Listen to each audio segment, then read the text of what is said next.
Bueno, jóvenes, vamos a empezar con el capítulo 3 de hardware de computadora avanzado y en realidad este capítulo es muy largo, entonces voy a tratar de ir un poquito rápido por la situación del internet. Arranque de la computadora, entonces tenemos el BIOS, que es el sistema básico de entrada y de salida. Ya hemos visto que este tiene la configuración principal, que podemos entrar a ver todo lo que son dispositivos de almacenamiento, de seguridad, hora, fecha, pero que ese cambió, ¿verdad? Y ya ahora no solo es BIOS, sino ahora es más gráfico, que es el UEFI. El POS es un software de diagnóstico básico que se hace al inicio para saber si el hardware básico de la computadora está funcionando para poder arrancarla. Él emite un pitido para poder hacer esa situación, ¿verdad? Eh, el BIOS y el CMOS, esto en una placa base usted puede ver que dice BIOS o CMOS. Lo que hace es tener un programa que controla lo básico. Dentro de lo básico están las unidades de arranque, las memorias, las ranuras, y bueno, necesita el CMOS de una pila que cuesta como 2.000 colones si la tuviéramos que cambiar. Si ella se está agotando, por ejemplo, hay un problema de fecha y hora en la computadora que la corregimos y vuelve otra vez a fallar. Y cuando la cambiamos es necesario entrar al BIOS a modificar la fecha y la hora, porque si no, no nos va a funcionar. El CMOS está hecho de óxido de metal. Y de ahí es donde toma la energía para poder cargar los archivos, los programas bases. El UEFI es la versión actualizada del BIOS, es un firmware unificado extendido. Vienen con una parte más gráfica y no solo lo gráfico, bueno, trabaja 32 y 64, pero no es tanto lo gráfico, sino que además da más seguridad al sistema operativo de la computadora. Si pueden, ingresen a su BIOS de su máquina, no les va a pasar nada. Pueden entrar con las teclas de suprimir o escape o F2 o F10 o F8, depende de la máquina, y pueden ver las opciones y luego salir y simplemente no guardan nada y no modifican. Pueden dar un chequeo para verificar o ver algún video en internet sobre el BIOS, lo que podemos hacer. Que dentro de esas opciones está la opción de arrancar, que quiero que arranque primero, porque para hacer las instalaciones de software vamos a necesitar que arranque de un lugar específico. Entonces a veces ese software no va a estar en el disco duro, sino va a estar en otro lugar. Entonces ahí tenemos que cambiar esas opciones de arranque cuando vamos a instalar Windows, configurar seguridad, configurar interfaces, actualizaciones de firmware. Entonces ¿qué podemos hacer también? Algunas máquinas traen LogJack, que si se pierde, para que la persona los logre ubicar, o hacer un respaldo de su información, o vaciar su información, o arrancar de forma segura si ya hay algún archivo que se está dañando. El firmware es un software específico, es un software muy de una programación muy rudimentaria, pero que permite al hardware poder funcionar. Entonces, en el BIOS sí se puede modificar en unas máquinas de ciertas máquinas, ¿verdad? Ya traen chips modernas con memorias EEPROM, que ya las hemos visto. Entonces sí podría ser configurable. Habría que analizar y ver los manuales de la computadora, pues para ver si es una de las funciones actualizar el firmware del BIOS. Ojo, que eso habría que garantizarse que hay una 100% de electricidad, porque un daño en media actualización y se puede llevar la máquina. Entonces asegurarse de que tengamos buena electricidad cuando estamos haciendo una actualización de BIOS. La electricidad, no voy a meterme mucho en esto porque también hay materias en el colegio donde pueden ver voltaje, corriente, resistencia y energía, y la importancia de saber esto en informática es para poder hacer los cálculos de los gastos que va a tener la computadora, pero en realidad los gastos se suman, ¿verdad?, de cada uno, y que la fuente de alimentación pues dé la talla para nuestro equipo.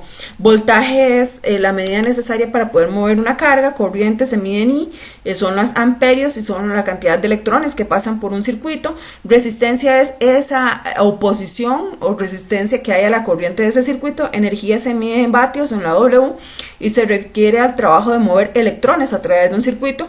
Para sacar el voltaje, la fórmula es corriente por resistencia, y para sacar la potencia, la fórmula es voltaje por corriente. Como les decía, las fuentes de alimentación traen la opción de trabajar a 110 o a 220. La mayoría de las casas en nuestro país son a 110 para máquinas. Ya los tomas pues para 220 son especiales, son como los que utilizan las cocinas eléctricas o algunas lavadoras. Entonces ya esos son más grandes y pues más caros, pero en otros países europeos sí trabajan con el 220.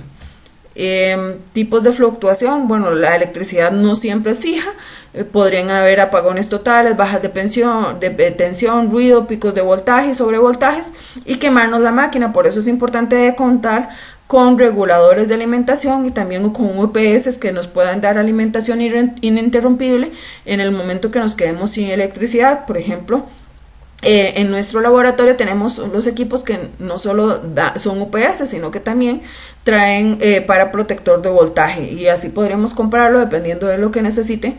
Fuentes de alimentación de reserva ayudan a proteger contra posibles problemas de alimentación eléctrica mediante una batería de reserva en espera de funcionamiento normal. Entonces podemos comprar lo que queramos y para la cantidad de tiempo que necesitemos y para el recurso que buscamos, ¿verdad? No va a ser lo mismo una fuente una UPS, por ejemplo, para un cuarto de telecomunicaciones, que los dispositivos tienen que estar al 100, que uno que podemos tener en nuestra casa, por ejemplo, para un módem de internet. Funcionalidades avanzadas de las computadoras. La unidad de procesamiento central. Hay dos tipos de leer instrucciones. Está las instrucciones reducidas, que en realidad son chips que desempeñan instrucciones muy rápidamente, y de instrucciones complejas, que lo que hace es que sean menos pasos en la operación. Resulta que ese cerebrito, ese chipcito, tiene una forma dentro de leerse que es tiene, por ejemplo, la LU que trabaja que tiene para hacer los cálculos matemáticos, la unidad de control. Él en realidad es una estructura compleja para poder leer los ceros y los unos rápidamente, pero o sea, estamos hablando de hiper rápidamente. Mientras no estén leyéndose, ellos están almacenados en una memoria muy cercana y muy rápida de alta velocidad que se llama caché. Entonces, bueno, hay mejoras que le podemos hacer a nuestra CPU. Por ejemplo, los procesadores Intel utilizan Hyperthreading, que lo que hace es mejorar el rendimiento. Lo que utiliza son porciones de código simultáneos para que un procesador trabaje como si en realidad fueran dos. Y los procesadores AMD también traen una opción también así para mejorar el rendimiento, de darle más velocidad y baja pérdida de un procesador, de un chip del procesador al puente norte. Entonces, que se pierda la menos cantidad de cosas, o pérdida de latencia es pérdida de lo que usted pérdida del tiempo que requiere de pasar de un lado al otro, en este caso del procesador al puente norte. La potencia de un procesador se mide en Hz, y entonces ahí es donde cuando vamos a comprar una máquina, tenemos que analizar esta parte de los Hz, qué cantidad de miles de millones de ciclos por segundo leen. Entonces estamos hablando de que él lee ciclos de instrucciones, y lee millones de ciclos en un segundo. Entonces, y esa velocidad se mide en Hz, por ejemplo, 2 Hz, 3 Hz. Entonces ahí es donde nos tenemos, gigahertz, ahí es donde nos tenemos que fijar qué cantidad tiene y qué es lo que necesitamos para saber qué cantidad de velocidad va a trabajar. Y también esa velocidad también va a depender del bus frontal.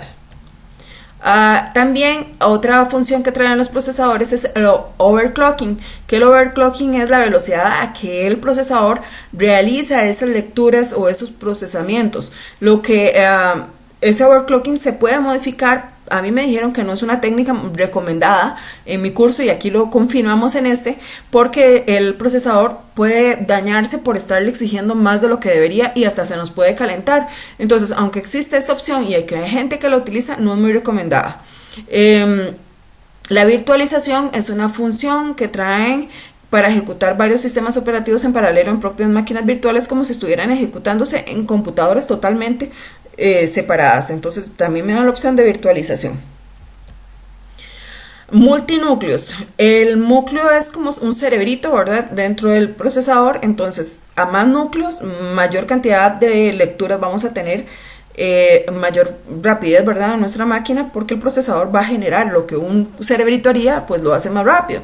Entonces, si tenemos un solo núcleo, es solo un procesador. Si tenemos doble núcleo, son dos cerebritos dentro de un CPU. Si tenemos 3 núcleos, es uno de 4, pero está uno deshabilitado. Si tenemos 4, son 4 núcleos dentro de un procesador. Si tenemos 6, son 6 núcleos dentro de un procesador, dentro de un mismo chip. Y si tenemos 8, son 8 núcleos, entonces son 8 cerebritos dentro de un único chip. Entonces Entonces, bueno, a mayor procesador, a cantidad de núcleos, pues ahí hay un poco de lectura, ¿verdad? Sobre un poco más profundo, ¿verdad? Sobre los núcleos y el trabajo en el procesador, pero en teoría, siempre va a ser más rápido varios núcleos que uno único. Vamos a ver. Los mecanismos de refrigeración, por ejemplo, tienen ventiladores, tenemos disipadores, que son placas donde circula el aire, placas térmicas, es una refrigeración, se llama pasiva. También tenemos tarjetas que pueden tener ventiladores o disipadores, y también tenemos refrigeración de agua, que es como los carros que utilizan el coolant, ¿verdad? Ahí hay un líquido especial, por ejemplo en las máquinas gamer, que se calientan mucho, donde el agua pasa por el radiador, se bondea, se libera, y así sucesivamente circulando por la máquina para enfriarla. El Airride es una tecnología que pone varios discos duros en un solo lugar para darles la función como si fueran unos, pero grande. Lo que permite es disponibilidad de la información, que sea confiable, darle más capacidad, redundancia, mejor rendimiento. Entonces los Airride en realidad son, aquí podemos ver ventajas y desventajas, son unidades de discos que se juntan para dar la función de uno solo. Los puertos tenemos antiguos, que son el serie, donde los datos los bits viajan uno detrás de otro, y es este que tenemos aquí de puntitos, macho, en la primera imagen. El paralelo se utiliza, bueno, también para escáner impresoras, el paralelo también para impresoras viejas, por ejemplo las de Levi's, que hacen los datos viajan de 8 en 8 bits, como si fueran 8 toboganes, 8 chiquitos. En el serial solo puede haber un tobogán y los chiquitos se tienen que ir esperando. En el paralelo son 8 toboganes y se pueden tirar los bits a los 8 a la misma vez. El joystick, que se utiliza mucho para juegos, el PS2 para lo que era el teclado y el mouse antiguamente, y el puerto de audio, que todo eso ha sido cambiado mucho por lo USB. De video tenemos el VGA, que es el azul, el DVI, que sirve para monitores, el DVI, que proporciona video digital no comprimido. Por ejemplo, si pones una tarjeta de video va a traer esa opción. El HDMI, que ha sido un boom porque transporta audio y video, y lo trae mucho digamos, en el caso nuestro, las portátiles, para poder hacer toda la proyección a proyectores. El DisplayPort, diseñados para sustituir el puerto DVI y el VGA en los monitores de las computadoras. El USB tenemos varios tipos, varias velocidades, ¿verdad? El 1.0, 2.0, bueno, ya el 3.0 sabemos que es 3.0 porque son los azules y son los que funcionan a más velocidad. El USB, y ahora el 3.2 también. El USB-A es un conector rectangular que, por ejemplo, lo traen algunas cámaras, televisores, reproductores. El mini USB es una muesca pequeñita. Y el micro USB es un conector para tablets, dispositivos. El USB-B lo utilizan las impresoras, que es como cuadrado. El USB-C lo utilizan, por ejemplo, los teléfonos, los Huawei, que es redondo. El Lightning es un conector para iPhone y iPads de 8 pines. El SATA vino a sustituir el IDE, tanto en velocidad como en estética. También es bastante interesante, en realidad es súper delgado también. El SATA se utiliza para todo lo que son los dispositivos de almacenamiento, todas las unidades de la computadora y las fuentes de alimentación. El cable eSATA es un cable para conectar unidades externas, y el adaptador eSATA suele usarse para tarjetas de expansión. El cable de par trenzado es el Ethernet. Tenemos el UTP, que es el normal, el cable de red. El STP, que es el mismo, pero que trae debajo del cablecito del cobertor amarillo, trae un protector como metálico para evitar la interferencia. El RJ45 es ese conector que utilizamos en el cable de red, y el RJ11 es el mismo conector, pero más chiquitito, para lo que es el cable telefónico. Para los que tienen teléfonos en su casa, vayan y busquen lo que es más chiquitito. El coaxial, vayan detrás de los televisores, y este es el famoso coaxial, que trae bastantes aislantes para las interferencias. El RG6, hay tipos de coaxial de calibre grueso, el 59 más delgado, el BNC, que es ya el nombre del conector, no del cable, sino del conector, como el RJ45. Este es el BN6, que ya sería la parte metálica. El SCSI, que es, por ejemplo, los que traen los routers, el externo, el interno. El IDE, que como les decía, ya ahora fue sustituido por el SATA, pero que se utilizan, hay de 40 pines y se utilizaban pues para la placa base y para conectar unidades de almacenamiento y de la máquina tipo IDE. Los monitores ya los vimos en la diapositiva, en la clase pasada, los términos y los tipos que había. Y habíamos visto también, bueno, que la placa base de la compu se puede cambiar. Lo que hay que hacer es tomar en cuenta para la hora de reemplazar el procesador que tenemos, el disipador, el ventilador y la memoria RAM para que todo coincida. Para cambiarlo, lo que tenemos que hacer es quitar de todo, cambiar la placa y volver a montar todo.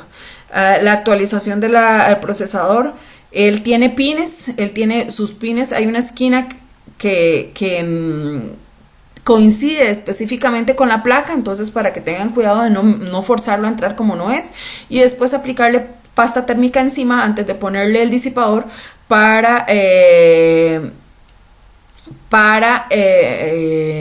calor. De hecho, cuando la pasta térmica está dañada y la máquina ya otra vez empieza a calentarse, entonces entre el disipador y el procesador siempre necesita una gota de pasta térmica. La actualización de dispositivos de almacenamiento, entonces si necesito cambiar algo es apagar, abrir, desmontar, sustituir, volver otra vez a conectar y volver a cerrar y encender y probar. De los dispositivos periféricos igualmente, simplemente si hay que sustituirlos es cuestión de quitar y volver a reemplazar. Y de la fuente de alimentación, tomar en cuenta una calculadora de wattaje para pues saber que todo lo que sumado, todos los gastos de todos, no todos consumen lo mismo, hay algunos que consumen 3, otros 5, entonces que sumados todos den con la fuente que estoy instalando. Los clientes ligeros y pesados lo vimos en la diapositiva anterior y terminamos con el NAS, que NAS es un dispositivo de almacenamiento conectado a la red. NAS son servidores que están conectados a la red para proporcionar almacenamiento de datos a nivel de los archivos de los clientes. Es un equipo especial en realidad para dar la función de servicios de red, funciones automáticas de copias de respaldo. Entonces estamos hablando de que ya hay dispositivos de almacenamiento conectados a la red. Bueno, me faltaba la eliminación segura. Todos los dispositivos de cómputo, como lo vimos viendo salud ocupacional, tienen para eliminarlos en forma adecuada hay que buscar la empresa idónea para poder, porque sus características son tóxicas. Entonces todo lo que son toner, baterías, monitores, todo lleva un tratamiento específico, entonces tenemos que buscar un lugar en Costa Rica adecuado para eso. En Estados Unidos los dispositivos traen una hoja de seguridad que dice cómo se eliminan, qué son las cosas tóxicas que tienen, cuáles son los peligros, cómo se manejan. Entonces, bueno, en Costa Rica no tenemos esa hoja, pero sí sabemos que todo lo electrónico tiene que ir a un lugar específico porque no se puede ir dentro de la basura convencional. Eso sería, muchas gracias.